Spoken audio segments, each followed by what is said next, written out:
Hi friends, ఈ video ఒక ఆడదాని కథ, అంటే మా లాంటి ఆడదాని కథే. ఓకే, మీరు ఇచ్చే మెసేజు అది నేను చెప్పింది కరెక్టా కాదని మీరు ఇవ్వండి మెసేజు, నేను తెలుసుకుంటా.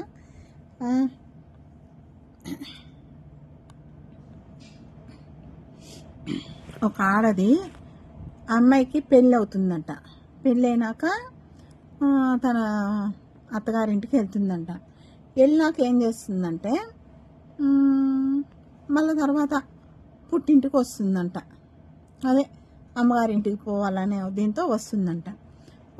వచ్చేప్పుడు ఏమీ తేదంట, చేతులు ఊపుకుంటూ వస్తుందంట. కానీ వెళ్ళేప్పుడు అన్నీ లగేజీలు పట్టుకుంటుందంట. కానీ ఆ లగేజీలు ఎక్కడిది చెప్పు? అమ్మ కొనేదు, అన్న కొనీల, ఎవరు కొనీలా. కానీ వీటికి అంతా డబ్బు ఎవరు ఇస్తారు? మీకేమైనా తెలిస్తే చెప్పండి. డబ్బు ఎవరు ఇస్తారు? మొగుడు ఈడు. కానీ పుట్టింటికి వచ్చినప్పుడు మా ఆయన నాకు డబ్బు ఇచ్చినాడు, నీ ఖర్చులకు పెట్టుకో, నీకు ఏం కావాలి కొనుక్కో అని చెప్పి నా భర్త ఇచ్చాడు అని అన్న దగ్గర, అమ్మ దగ్గర, ఇంట్లో అందరి దగ్గర చెప్తుందంట. చెప్పినప్పుడు ఉండొచ్చేమో, పెళ్ళైన అమ్మాయి కదా, కానీ భర్త ఇచ్చుంటాడు అనేసి అనుకుంటా అన్న అమ్మ.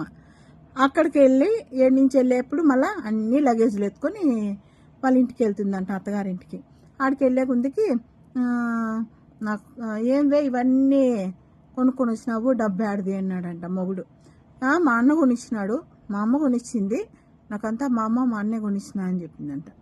చెప్తే వాడేమనుకున్నాడు, నిజమే ఏమోలే వాళ్ళ అమ్మోళ్ళు కొనిచ్చిండొచ్చు, ఏమో వాళ్ళ అన్న ఇచ్చిండొచ్చు, సపోజ్ మనమైనా అనుకుంటాం కదా. అలా మళ్ళీ ఇక్కడ ఒక ఆట, అక్కడ ఒక ఆట, సూపర్ వేసిన డ్రామా. వేసినప్పుడు తర్వాత ఏం చేసి ఒక్కటి చెప్తాను. భర్తని మోసం చేసి నువ్వు ఎలా అవుతే ఆడతావో, ఎలా అవుతే నువ్వు రూపాయి సంపాదిస్తావో, ఆ రూపాయి ఎలా పోతుందో తెలియదు. ఇలాంటి పనులు చేసే ఆడవాళ్ళకి మాత్రమే ఈ వీడియో వర్తిస్తుంది. నువ్వు ఏ రూపంతో సంపాదిస్తావో ఆ రూపంతోనే సంపాదించింది ఏ రూపంలోనే వెళ్ళిపోతుంది.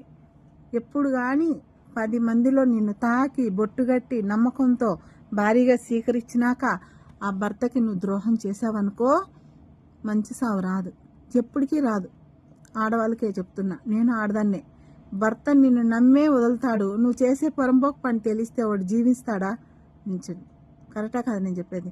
కాబట్టి ఏ తప్పు చేసి